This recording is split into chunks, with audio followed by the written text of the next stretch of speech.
fiainana voatokana manokana ny tena ho an'Andriamanitra, fahadiovana, fahantrana, fanekena.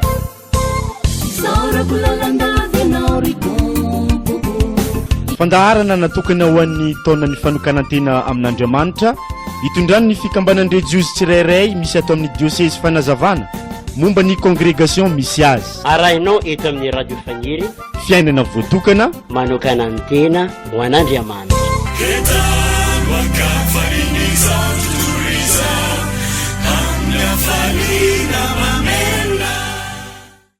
Faly miarahaba ny ekipa jiaby ato amin'ny radio faniry sy ny mpiheno hajaigny zahay amin'izao fotoana izao.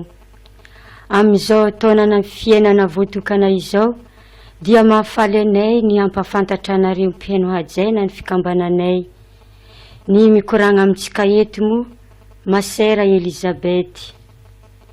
Ny fikambanan'ny Masera Fille de la Charité du Sacré-Cœur de Jésus na zanaka vavy ny fitiavan'ny fomasin'i Jesoa dia fikambanan'ny religiose apostolique internationale niorina tany Frantsa, La Salle de Vie, diocèse Nangers tamin'ny 18 décembre 1823. Nankatoavin'ny fiangonana ho fikambanan'ny religiose miankina amin'ny Papa ny 27 janvier 1930. Naka ny teny filamitra ny fikambanana dia ny hoe ho voninahitr'Andriamanitra ny zavatra rehetra. Ireto aby ny mpanorina ny fikambanana anay dia pretra diocésiana antsoina hoe Zamoris Katrou sy tovovavy araiky antsoina hoe Rosier izay nagnova agnarana hoe Mère Marie rehefa nagnano voady. Karisma iainan'ny fikambanan'ny Masera Fille de la Charité du Sacré-Cœur de Jésus dia ireto avy: mibanjina ny fon'i Jesosy Kristy, mahatonga nofo ny fitiavany fomasina io eo amin'ny zavamisy zavamitranga eto amin'izao tontolo izao amin'ny alalan'ny fanatonana sy fangorahana ny olo. Ny hoe mibanjina ny fon'i Jesosy ao anay Masera Fille de la Charité du Sacré-Cœur de Jésus dia misy endriny roa. Voalohany, mibanjina ny Jesoa any misteriny rehetra, izany hoe tamin'izy nakanofo ka hatramin'izy nampakarina any an-danitra ary indrindra ny misteriny Eukaristia. Ny faharoa, mibanjina ny Jesosy Kristy amin'ny alalan'ny zavamisy zavamitranga eto amin'izao tontolo izao. Ny hoe mahatonga nofo ny fitiavan'ny fomasin'i Jesoa dia midika hoe manohy ny asam-pamonjena ka izay niaina n'ilay teny tonga nofo dia tohizanay amin'ny aignanay. Ny hoe eo amin'ny zavamisy zavamitranga eto amin'izao tontolo izao dia mitoriny evanjely amin'ny fiainana sy amin'ny asa amin'izao vanim-potoana diavintsika izao. Ny hoe amin'ny alalan'ny fanatonana sy fangorahana ny olo dia makataka ny Jesoa izay nangoraka ny olombelona.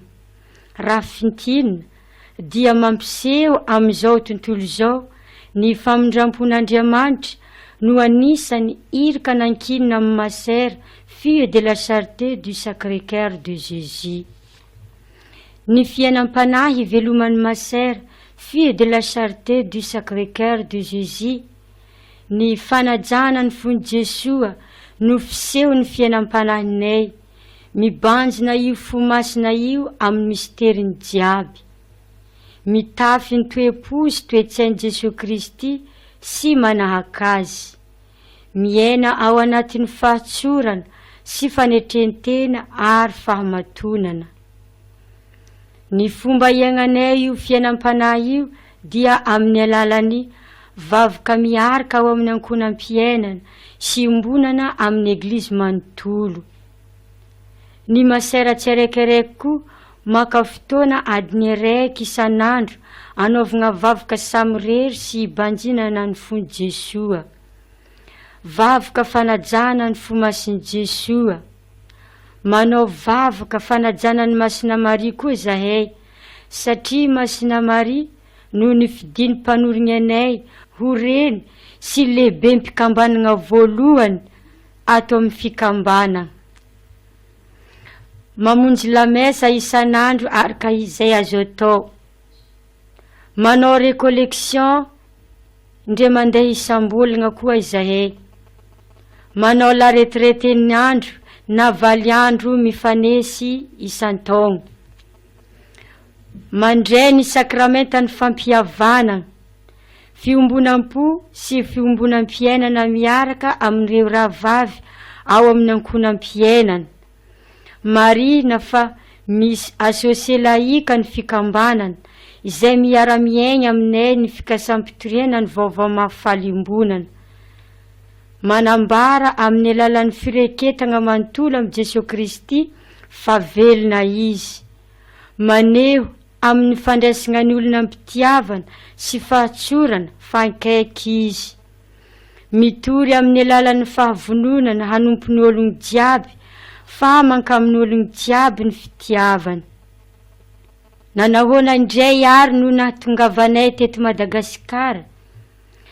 Anisany nanoina ny antso ny fikamban'Andriamasera Sacré-Cœur tao Valence d'Albisoa ka namaly ny fahatongavan'ny Monseigneur Jean Wolf archevêque Nantsiranana tao amin'ny faritra nandidian'ny Révérend Père René Gaillard Spiritain izay missionnaire efa elabe tao Andapa. Ka tonga tao Andapa izahay ny 3 octobre 1959. Toerana misy zahay maneran'izao tontolo zao: any Frantsa, Afrique du Sud, États-Unis, Canada, Togo, Benin, Brésil, Lesotho, Tahiti ary Madagasikara. Dia efa mitsinjara amin'ireny diocèse 3: diocèse n'Antsiranana, diocèse n'Antananarivo, diocèse n'Antsirabe. Ary tonga teto Antsiranana zahay tamin'ny 15 octobre 2008.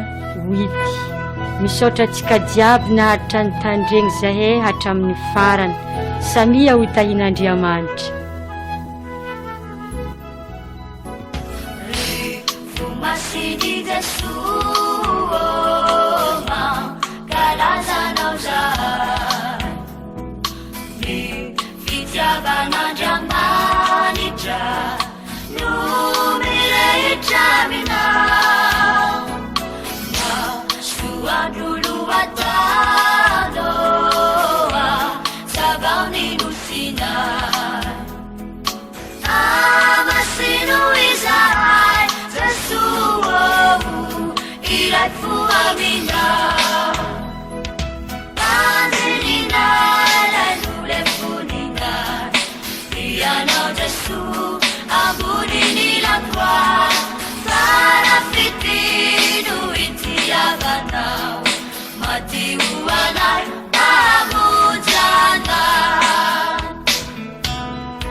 Fitiavan'Andriamanitra